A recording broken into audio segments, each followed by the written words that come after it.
Olá, seja bem-vindo a mais uma unidade da disciplina Metodologias e Estratégias de Ensino.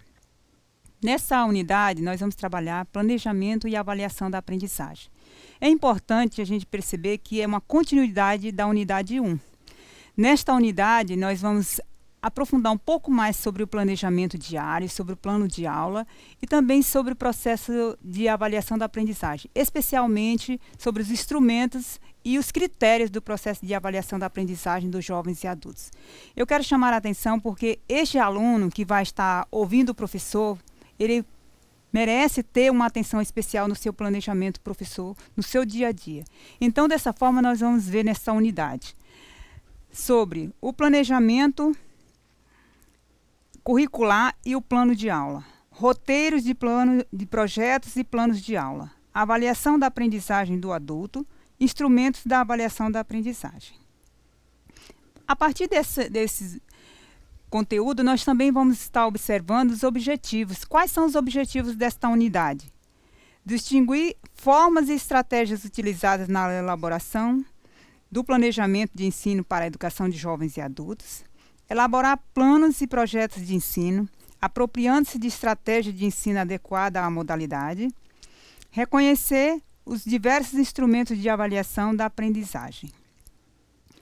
Com este planejamento, com esta ideia de planejamento, a partir desses objetivos, nós vamos pensar a nossa sala de aula, pensar o nosso cotidiano, pensar o que é o planejamento, por que do planejamento. Se nós realizamos uma tarefa docente, nós precisamos pensar de que forma essa tarefa docente precisa acontecer. Então, por essa razão é que nós vamos trabalhar o planejamento, vamos pensar na avaliação, vamos pensar nas estratégias de ensino. Então, em decorrência disso, é que nós vamos pensar um planejamento entendendo o que é o planejamento.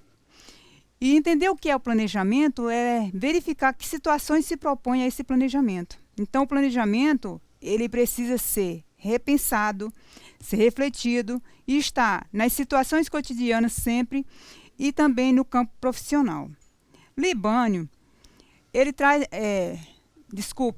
Segundo Leal, a ideia do planejamento como tarefa de preenchimento de formulários e fichas padronizadas a serem entregues aos coordenadores, diretores e outros profissionais responsáveis pela direção do trabalho e pela orientação dos professores são considerados como um ato algo nocivo, cansativo, burocrático e opressor.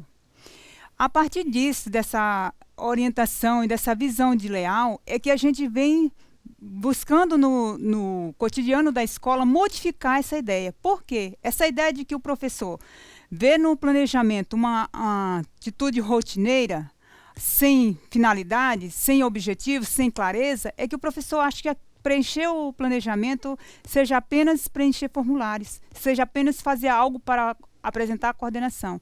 E nós queremos tratar aqui o planejamento como algo importante, como algo que vai facilitar o seu trabalho, vai tirar você daquela rotina, vai também tirar você do improviso, tirar o aluno daquela aula sem possibilidade de melhoria, do automatismo. Então, nós pensamos o planejamento como algo verdadeiro.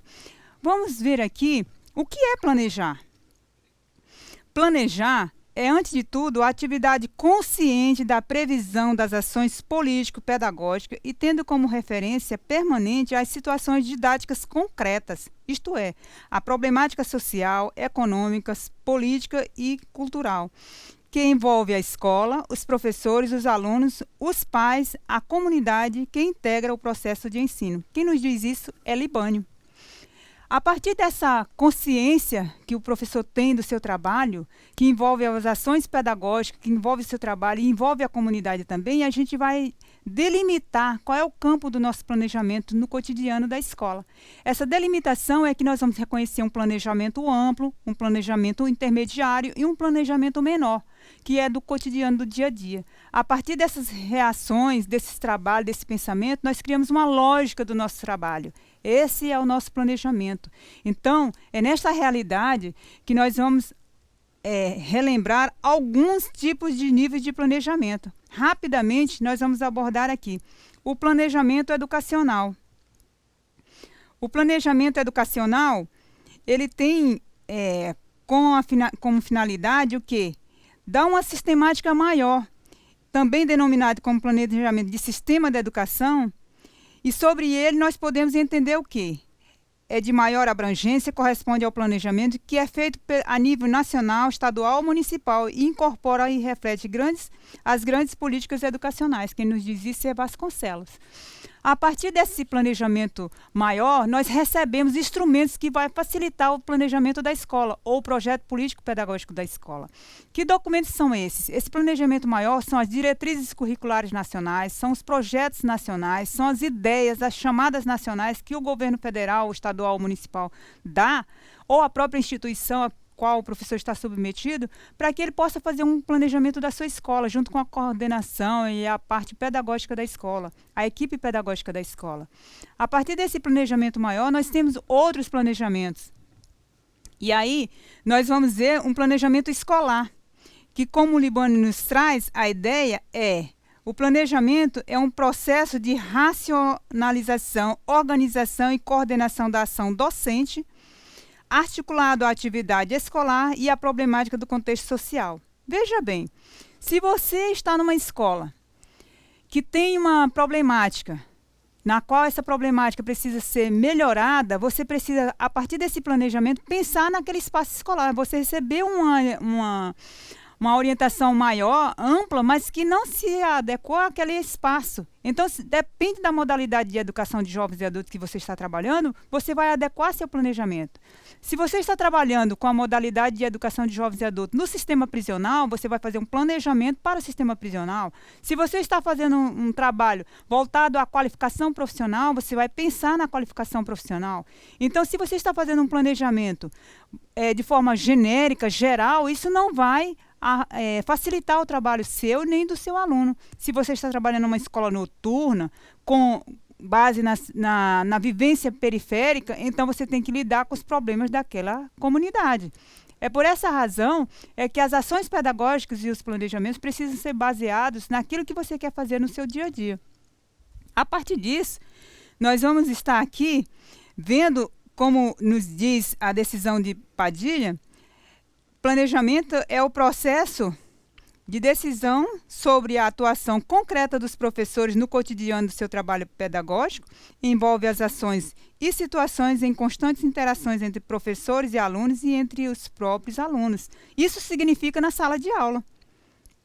Aí você vai para o espaço da sala de aula, você está repensando, você saiu da comunidade mais ampla e está chegando no espaço da sala de aula, é o seu plano de aula. O que você quer trabalhar no seu plano de aula? O que você gostaria de levar para a sua aula? Você quer desenvolver um projeto, você quer desenvolver uma gincana com seus alunos, você quer envolver um debate, você quer passar um vídeo.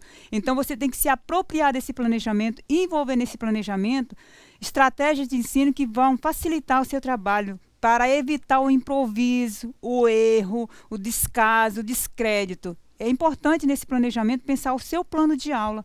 E aí nós vamos para o plano de aula. O que deve conter um plano de aula?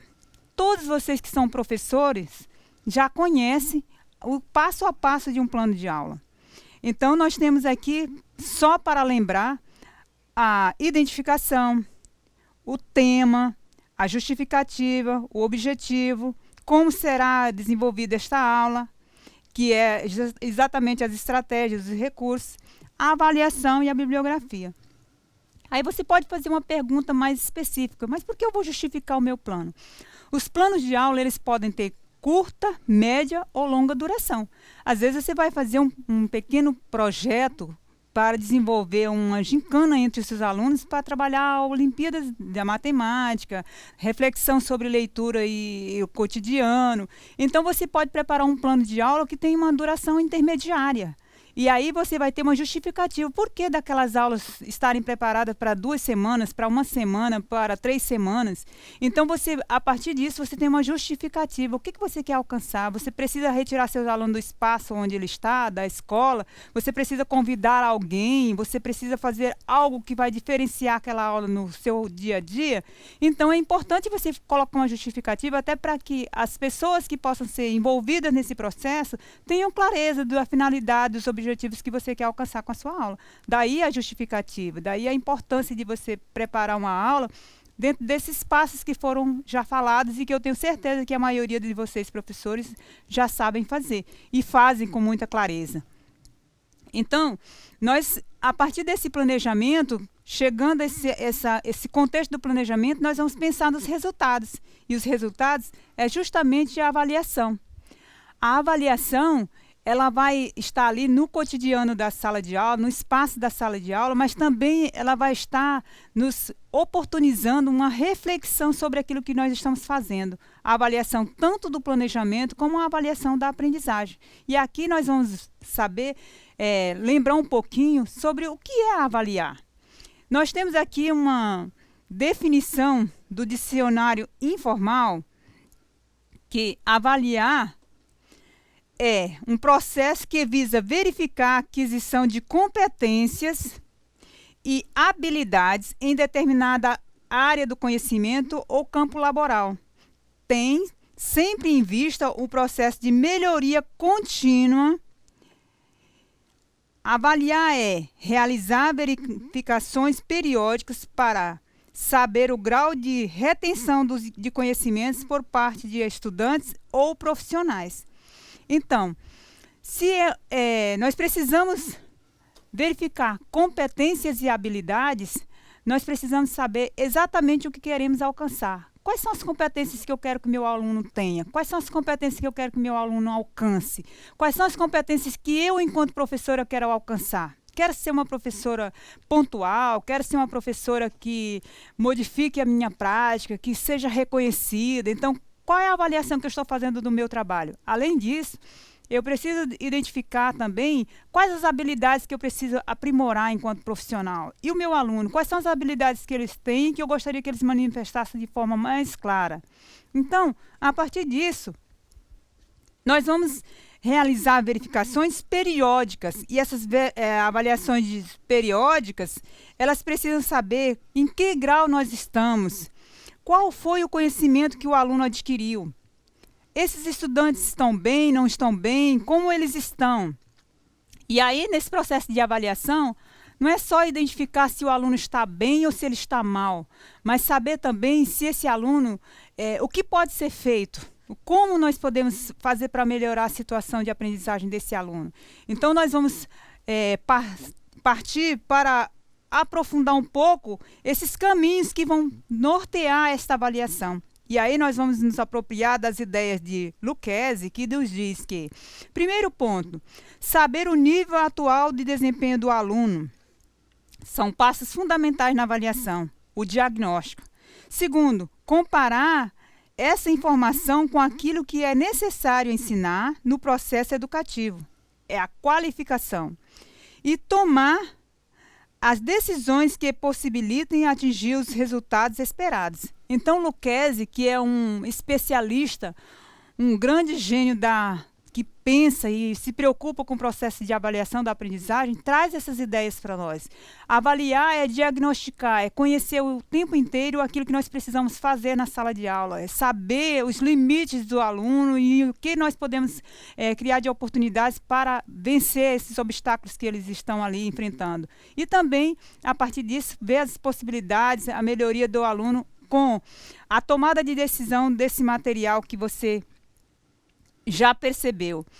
Então, essa atividade que você vai buscar apropriar-se é justamente a atividade que leva o aluno à escrita, à dramatização, à pesquisa, à oralidade, à exposição dos alunos, à experimentação. Então, nós temos várias coisas aqui que são instrumentos de avaliação, que são recursos da avaliação que pode estar ajudando a você e ao seu aluno que, por via das dúvidas, não estava gostando de um instrumento de avaliação, ele pode se apropriar de outro e, nisso, fazer com que ele possa crescer e aprender. Isso é uma tomada de decisão.